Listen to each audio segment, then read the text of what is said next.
Hello, dear students. Hope you all are fine. Today, we are going to start our next chapter of Fundamentals of Marketing, that is, New Product Development Process. Development किसी भी new product की एक important marketing function होता है। आजकल की अगर हम बात करें तो आजकल जो बिजनेसेस हैं they not only aims at maximising its profits. उनका एक जो मेन ऑब्जेक्टिव होता है सिर्फ प्रॉफिट कमाना नहीं होता है, साथ ही साथ वो एक तरीके से कंज्यूमर्स को सर्व भी करते हैं गुड्स को, और उनकी नीड्स को सेटिस्फाई करने के लिए हर तरीके की कोशिश करते हैं। So we can say that they provide better quality in latest products according to the changing needs and requirements of the consumers. So marketer के लिए ये ज़रूरी हो जाता है कि वो कंटिन्यूटी में जो है चेंजिंग environment को एनालाइज करता रहे, so that it can identify the new needs of their consumers and will produce according to their changing needs। जो लाइफ है बिजनेस की that is closely related to the development of new products। मतलब कि नए products जो हैं एक तरीके से बहुत ज़्यादा ज़रूरी हो जाते हैं कि हर कंपनी न्यू प्रोडक्ट्स को प्रोड्यूस करे so that it can remain in the market। And moreover due to the competitive pressures also ये ज़रूरी हो जाता है एक बिजनेस फर्म के लिए कि वो टेक्नोलॉजिकल अपग्रेडेड प्रोडक्ट्स जो है या एडवांस प्रोडक्ट्स जो है वो बनाए, so that it can survive in the market and also can achieve the higher sales and profits with the new product development. अब आती है बात कि न्यू प्रोडक्ट होता क्या है। New product basically is anything which is perceived as such by the consumer or with which the firm has no previous experience। जो consumer के लिए भी नया हो और जो फर्म उसको प्रोड्यूस कर रही है उसको उसके लिए भी एक तरीके से नया ही होना चाहिए new product. It means that the consumer views a product as new. अगर उसमें जो है कोई भी एडिशनल वेरिएंट यूज़ किया गया है या कोई एक तरीके से उसको इम्प्रूव तरीके से प्रेजेंट किया गया है बाय द फर्म, तो वो प्रोडक्ट जो है कंज्यूमर के लिए न्यू ही होगा। अब प्रोडक्ट क्या है? Product is anything that can be offered to the market, जो एक तरीके से लोग खरीद कर अपनी नीड्स और वांट्स को सेटिस्फाई करें, वो कहलाता है प्रोडक्ट। अब न्यू प्रोडक्ट क्या हुआ? Anything which is perceived by the consumer as being new, जो कंज्यूमर के लिए एक तरीके से बिल्कुल ही नया है। चाहे उस प्रोडक्ट में एक फर्म ने एक तरीके से मॉडिफिकेशन की है, इम्प्रूवमेंट्स की है, चाहे कुछ भी किया हो, लेकिन एक कंज्यूमर के लिए तो वो नया है, तो वो प्रोडक्ट क्या कहलाएगा? न्यू प्रोडक्ट कहलाएगा। And moreover we can say that it is very quite difficult कि न्यू प्रोडक्ट का कंसेप्ट को हम बताना, इट्स वेरी डिफ़िकल्ट बिकॉज कई लोगों के लिए सबके आंसर्स जो हैं डिफरेंट होते हैं रिगार्डिंग द न्यू प्रोडक्ट। एक प्रोडक्ट न्यू कंपनी के लिए भी हो सकता है बट कस्टमर के लिए चाहे वो न्यू ना हो, ठीक है, लेकिन एक कस्टमर के लिए भी न्यू हो सकता है बट वो कंपनी के लिए न्यू ना हो, ठीक है, तो कोई भी रीज़न हो सकता है। तो यहाँ पर अगर हम न्यू प्रोडक्ट की बात करें तो सबके आंसर्स डिफरेंट आएंगे।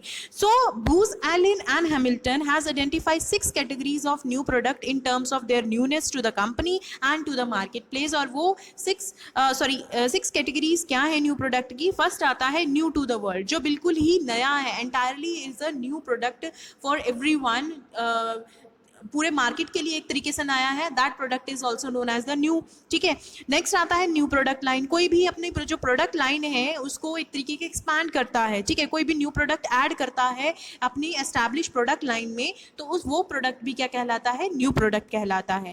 थर्ड आता है addition to existing product lines. अब कुछ एडिशंस की जाती हैं, न्यू प्रोडक्ट्स को ऐड किया जाता है या एक तरीके से इम्प्रूव्ड तरीके से न्यू प्रोडक्ट्स को उसमें लाया जाता है एग्जिस्टिंग प्रोडक्ट लाइन में, तो वो भी क्या कहलाते हैं? न्यू प्रोडक्ट ही कहलाती हैं। नेक्स्ट आता है इंप्रूवमेंट और revisions to the existing product. अब एग्जिस्टिंग प्रोडक्ट्स में कोई चेंजेस, कोई मॉडिफिकेशन, कोई इंप्रूवमेंट्स करना, कोई उसको रिवाइज करना, दैट पर्टिकुलर प्रोडक्ट जब आप रिवाइज करके प्रोड्यूस करते हो, मॉडिफाई करके प्रोड्यूस करते हो, तो वो भी न्यू प्रोडक्ट ही कहलाता है। नेक्स्ट आता है रीपोजिशनिंग, एग्जिस्टिंग प्रोडक्ट्स को एक नए मार्केट में लॉन्च करना, that is also known as the new product, because नई मार्केट के लिए तो वो न्यू ही प्रोडक्ट होएगा, ठीक है।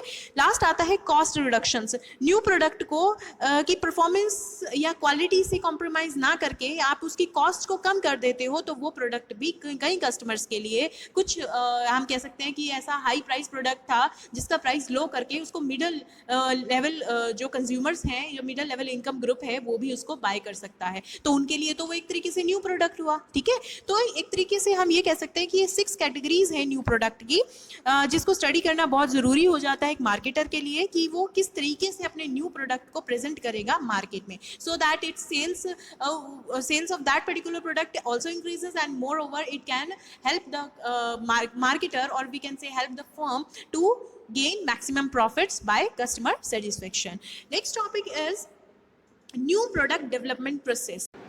Now if a company has successfully segmented the market, choose its target market also, and उनकी needs को identify भी कर लिया गया है, साथ ही साथ it also determined its marketing positioning, तो marketer, it's better for the marketers that they should develop a new products there. ठीक है, अब marketer यहाँ पर key role play करते हैं in the new product process by identifying and evaluating the new product ideas and working with research and development and others in every stage of the development. एक तरीके से पूरी जो development process होता है एक न्यू प्रोडक्ट डेवलपमेंट प्रोसेस, तो उसके हर स्टेजेस पे यहाँ पर मार्केटर का एक अहम हिस्सा है, अहम रोल प्ले करता है एक मार्केटर, बिकॉज ही कंटिन्यूटी में इवेल्युएट करता है वो न्यू प्रोडक्ट आइडियाज़ को, और एक तरीके से रिसर्च एंड डेवलपमेंट डिपार्टमेंट से जो है कंटैक्ट करके रखता है कि किस तरीके से न्यू प्रोडक्ट को डेवलप किया जाएगा. Now following are the steps that are involved in the new product development process. तो सबसे पहला पॉइंट आता है आइडिया जनरेशन, और we can say that generation of new product ideas. ये सबसे पहला स्टेप होता है किसी भी new development new product development process का, that is generation of product ideas. अब आइडिया जनरेशन का मतलब क्या होता है, या हम कह सकते हैं कि आइडिया जो है वो बेसिस होता है प्रोडक्ट डेवलपमेंट का. जब भी एक टेक्निकल अपॉर्चुनिटी ये कंपनी के पास होती है, so that it can use that technology to create a new product और modify the existing product, so that जो नीड्स है कंज्यूमर्स की उनको सेटिस्फाई किया जा सके. New product ideas came from the several sources, जिसमें यहाँ पर आपकी स्क्रीन पर दो टाइप के सोर्सेज को डिफाइन किया गया है. सबसे पहले आता है internal sources and second one is external sources. Internal sources are within the company. ठीक है, कुछ ऐसे कंपनी में हम कह सकते हैं कुछ ऐसा डिपार्टमेंट है, कुछ ऐसे लोग हैं जो हेल्प करते हैं आइडिया जनरेशन में, और वो क्या है, सबसे पहला आता है रिसर्च एंड डेवलपमेंट डिपार्टमेंट. अब सभी बिग कंपनीज के पास एक सेपरेट डिपार्टमेंट होता है, that is research and development department, जिसका काम होता है कि वो नए नए आइडियाज़ एक तरीके से जनरेट करे और साथ ही साथ की कंटिन्यूटी में रिसर्च करे, जिससे जो न्यू प्रोडक्ट हैं उनको हम लॉन्च कर सकते हैं या एग्जिस्टिंग प्रोडक्ट्स को हम एनहांस कर सकते हैं विद द अपडेटेड टेक्नोलॉजी. अब यहाँ पर इस डिपार्टमेंट की एक तरीके से रिस्पॉन्सिबिलिटी होती है कि वो न्यू प्रोडक्ट डेवलपमेंट आइडियाज़ को जनरेट करे और साथ ही साथ वो एग्जिस्टिंग प्रोडक्ट्स को किस तरीके से इम्प्रूव किया जा सके, इसके लिए नए नए तरीके बताए. अब इस डिपार्टमेंट में कुछ साइंटिस्ट और इंजीनियर्स होते हैं जो कंटिन्यूटी में वर्क करते हैं कि किस तरीके से न्यू प्रोडक्ट को डेवलप किया जा सकता है. Second one is employees. Employees यहाँ हम कह सकते हैं पीपल. अब यहाँ पर एम्प्लॉयज़ की अगर हम बात करें तो तीन तरह के जो लोग हैं वो काम करते हैं ऑर्गेनाइजेशन में. सबसे पहले आता है मैन्युफैक्चरिंग पीपल. इसमें हम कह सकते हैं कि स्किल्ड वर्कर्स इंक्लूडेड होते हैं, इंजीनियर्स इंक्लूडेड होते हैं, जो बेसिकली एक तरीके से आइडियाज़ को जनरेट करते हैं regarding the product modification and improvement. अब ये जो लोग होते हैं they are regular contact with the product, मतलब कि प्रोडक्ट के परफॉर्मेंस को किस तरीके से इम्प्रूव किया जा सके, उसकी कॉस्ट, क्वालिटी, स्ट्रक्चर, इन चीज़ों से इनका बेसिकली हम कह सकते हैं एक रिश्ता होता है. ठीक है, अब मैन्युफैक्चरिंग पीपल जो है वो प्रोडक्ट को प्रोड्यूस करते हैं, तो किस तरीके से प्रोड्यूस होंगे, कैसे प्रोड्यूस हो सकते हैं, तो इससे नए नए आइडिया भी जनरेट हो सकते हैं. ठीक है, जो हेल्प करते हैं फर्दर एग्जिस्टिंग प्रोडक्ट्स को इम्प्रूव करने में और न्यू प्रोडक्ट को डेवलप करने में. सेकेंड इसमें पॉइंट आता है सेल्स पीपल, यानी कंपनी के जो सेल्स पर्सन होते हैं. अब कंपनी के जो सेल्स पर्सन हैं they are in direct contact with the customer. ठीक है, अब वो कस्टमर के साथ डायरेक्ट कंटैक्ट में हैं, सो दे नो कि कस्टमर जो है उसको क्या नहीं मिल रहा है और उसको क्या चाहिए. ठीक है, इससे हेल्प होगी हमारे पास कि हम न्यू प्रोडक्ट आइडियाज़ एक तरीके से जनरेट कर सकते हैं. कैसे जनरेट कर सकते हैं, आप कस्टमर को क्या चाहिए हमें ये आइडेंटिफाई करना बहुत ज़रूरी है, जिसके बेसिस पे हम न्यू प्रोडक्ट डेवलप कर सकते हैं. और वो भी हमारे कंज्यूमर जो हैं वो आइडिया दे सकते हैं कि उनको किस तरीके का प्रोडक्ट चाहिए, और वो रीसेलर्स या हम कह सकते हैं वो सेल्स पर्सन हमें इन्फॉर्म कर सकते हैं कि कैसा प्रोडक्ट हमारा कंज्यूमर डिमांड कर रहा है. थर्ड आता है टॉप मैनेजमेंट. अब टॉप मैनेजमेंट की रिस्पॉन्सिबिलिटी है कि वो न्यू प्रोडक्ट आइडियाज़ को एक तरीके से एक्सप्लोर करें, ठीक है। अब ये आइडियाज़ बहुत अच्छे भी हो सकते हैं बिकॉज दे नो कि कंपनी के पास रिसोर्सेज कितने हैं, कंपनी की नीड्स क्या हैं, and moreover they are keen observer कि टेक्नोलॉजिकल ट्रेंड्स कैसे चल रहा है और कंपिटिटर्स क्या एक्टिविटीज़ परफॉर्म कर रहा है रिगार्डिंग देयर प्रोडक्ट। तो इससे एक तरीके से हमें न्यू प्रोडक्ट आइडियाज़ जनरेट करने में हेल्प कर सकती है हमारी टॉप मैनेजमेंट। तो ये थी अंडर द एम्प्लॉयज़ और we can see under the people, 3 types के लोग आते हैं। नेक्स्ट आता है external sources which are externally, ठीक है, जैसे कॉम्पिटिटर्स हो गए, रीसेलर्स हो गए, या कुछ फर्म्स हो गई जो हमें हेल्प करती हैं इन द प्रोडक्ट जनरेशन या हमें प्रोडक्ट आइडियाज़ देती हैं बेसिकली। तो सबसे पहले इसमें आता है सेकेंडरी इंफॉर्मेशन। अब कुछ मैगजीन्स या न्यूज़पेपर्स में या बिजनेस मैगजीन्स की अगर हम बात करें तो एक प्रॉपर सेक्शन आता है कि न्यू प्रोडक्ट हम किस तरीके से डेवलप कर सकते हैं, तो उसके बेसिस पे भी हमें आइडियाज़ जनरेट हो सकते हैं कि किस तरीके से न्यू प्रोडक्ट्स को डेवलप किया जा सकता है। साथ ही साथ जो इंडस्ट्रीज डिपार्टमेंट होते हैं, कुछ गवर्नमेंट एजेंसीज होती हैं, वो लिस्ट ऑफ अवेलेबल लाइसेंसेज एक तरीके से न्यूज़पेपर में देती हैं, जिससे हमें पता चलता है कि क्या हम न्यू प्रोडक्ट्स लॉन्च कर सकते हैं जिसकी परमिशन हमारी गवर्नमेंट भी दे रही है। नेक्स्ट आता है कस्टमर। अब कस्टमर बेसिकली उसकी जो कंप्लेंट्स हैं, सजेशन है, they are very good source of new ideas, ठीक है। तो एक मीटिंग भी अरेंज की जा सकती है विद द कस्टमर ताकि हमारे पास इंफॉर्मेशन कलेक्ट कर सके regarding their problems and their solutions also. Next आता है कॉम्पिटिटर्स। अब मैन्युफैक्चरर्स जो है एक तरीके से फॉर्मल प्रोसीजर इवेल्युएट करें या बनाएं, जिससे जो है न्यू प्रोडक्ट एक्टिविटीज़ जो कस्टमर जो हमारे कंपटीटर कर रहा है उसकी हमें बेसिकली हम उसको मॉनिटर कर सकें या इवेल्युएट कर सकें। एंड मोर ओवर हम इंफॉर्मेशन इनडायरेक्टली भी ले सकते हैं from the competitor employees, salesman, उनके सप्लायर से, ठीक है, और इवन कस्टमर से भी हमें हेल्प मिल सकती है, जिससे हम एनालाइज कर सकते हैं कि कंपटीटर क्या एक्टिविटीज़ परफॉर्म कर रहा है रिगार्डिंग द प्रोडक्ट या न्यू प्रोडक्ट आइडियाज़ क्या है उसके। नेक्स्ट आता है resellers. Resellers they are in very close contact with the customers and they are know that what the customer demands and what are the market changes, ठीक है। अब market में जो चेंजेस हो रहे हैं उसके बारे में भी इसको उनको इन्फॉर्मेशन है। So we can say that resellers can easily suggest fruitful ideas for the new products. Next आता है इन्वेंटर्स। इसमें आते हैं साइंटिस्ट, इंजीनियर्स एंड इन्वेंटर्स या अदर क्रिएटिव पर्सनस जो बेसिकली हमें टेक्नोलॉजिकल इनोवेशंस के बारे में बताएंगे और साथ साथ टेक्नोलॉजिकल इनोवेशन के साथ वो न्यू प्रोडक्ट आइडियाज़ भी जनरेट कर सकते हैं। So these can help us a lot. Next आता है फॉरेन मार्केट्स। अब हर कंट्री जो है सर्टेन प्रोडक्ट या प्रोडक्ट्स के लिए फेमस है। अब यहाँ पर अगर हम बात करें जर्मनी की, वो स्टील्स या कार्स के लिए फेमस है। फ्रांस जो है वो वाइन के लिए फेमस है। इटली लेदर प्रोडक्ट्स के लिए फेमस है। इंडिया की अगर हम बात करें तो टी एंड कॉफ़ी के लिए फेमस है। Therefore we can say that new product ideas generate हो सकते हैं if a firm or a manager of the firm can visit a foreign market also, तो वहाँ से भी न्यू आइडियाज़ जनरेट हो सकते हैं। नेक्स्ट आता है एनिमेशन फिल्म्स। अब जो प्रोड्यूसर्स और राइटर्स होते हैं एनिमेशन फिल्म्स के, they develop and show various animated products and ideas in their films, जो एक तरीके से गुड सोर्स है किसी भी न्यू प्रोडक्ट आइडिया को जनरेट करने में। कुछ अदर भी रिसोर्सेज हैं जो हमें हेल्प करते हैं in collecting the new product ideas, जैसे टेक्निकल यूनिवर्सिटीज़ हैं, कॉलेजेस हैं, गवर्नमेंट रिसर्च लेबोरेटरीज़ हैं, इंडस्ट्रियल कंसल्टेंट्स हैं, ट्रेड एसोसिएशन, एडवर्टाइजिंग एजेंसीज़। हम कह सकते हैं कि जो रॉ मटेरियल के सप्लायर्स होते हैं उनकी हेल्प से भी हम न्यू प्रोडक्ट आइडियाज़ को जनरेट कर सकते हैं। साथ ही साथ जो इंटरनेशनल ट्रेड फेयर्स होती हैं, एग्जीबिशंस होती हैं या टेक्निकल कोलेबोरेशंस होती हैं, they are the very good source of new product ideas.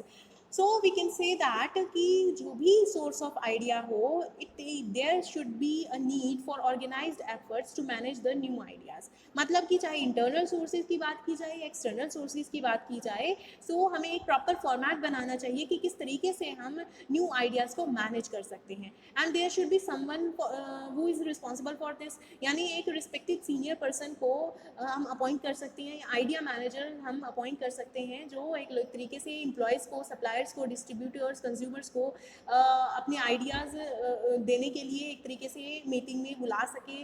और we can say that they can that person can set up a formal recognition programs to reward those who contribute the best new ideas. इससे भी हम क्या होंगे कि हम अगर उनको रिवॉर्ड देंगे तो वो नए प्रोडक्ट आइडियाज़ हमें बता सकते हैं।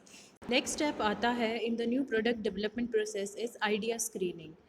इट मीन्स फिल्टरिंग और evaluating the ideas to pick out the good ones, मतलब अच्छे आइडियाज़ को एक तरीके से इवेल्युएट करना टोटल नंबर ऑफ आइडियाज़ में से। सिंपल टर्म्स में हम ये कह सकते हैं कि सभी आइडियाज़ हैं उनको इवेल्युएट किया जाता है to select the good ones and to drop the poor ones. अब first step that is idea generation में लार्ज नंबर ऑफ आइडियाज़ को एक तरीके से क्रिएट किया जाता है, but under the screening this number is reduced, मतलब कि एक तरीके से हम यहाँ काट छाँट करते हैं कौन सा आइडिया बेस्ट है, कौन सा एक तरीके से बेस्ट नहीं है।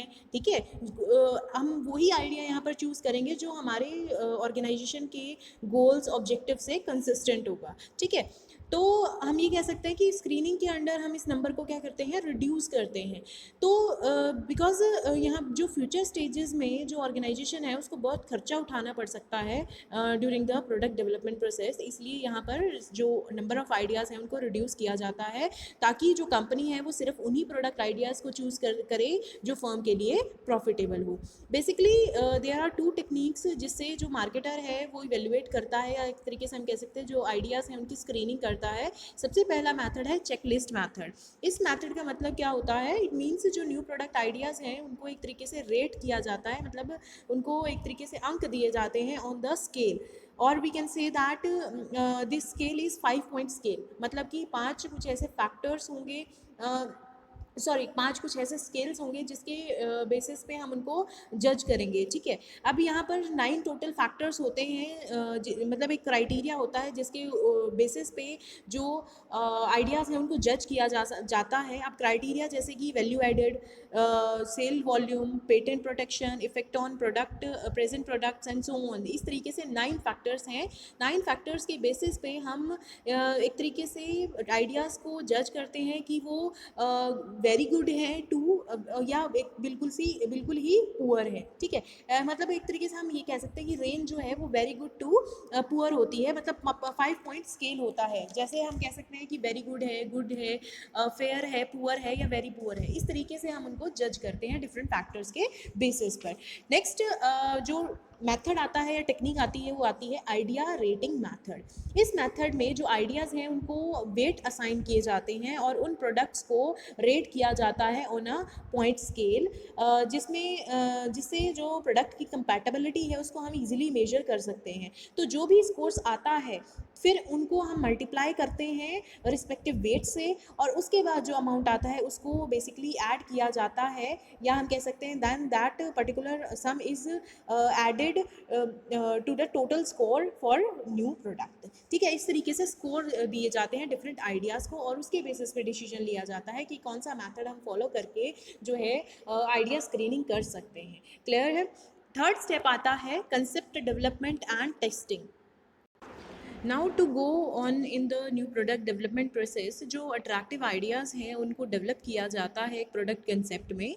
प्रोडक्ट कंसेप्ट एक डिटेल वर्जन होता है न्यू प्रोडक्ट आइडिया को कंज्यूमर टर्म्स में एक तरीके से डिफाइन करता है, और वी कैन से दैट कि जो न्यू प्रोडक्ट आइडियाज़ हैं उनको एक मीनिंग दिया जाता है कंज्यूमर के पॉइंट ऑफ व्यू से। जब भी प्रोडक्ट कंसेप्ट को डेवलप किया जाए तो 3 बातों को ध्यान में रखना चाहिए कि कौन प्रोडक्ट को यूज़ करेगा, क्या प्राइमरी बेनिफिट एक प्रोडक्ट प्रोवाइड करने वाला है, कब वो पर्टिकुलर प्रोडक्ट जो है कंज्यूम होगा।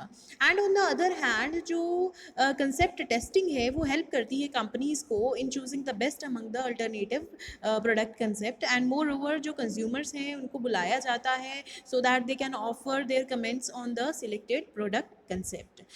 नेक्स्ट फोर्थ पॉइंट आता है marketing strategy development. Now, a promising concept has been developed and tested.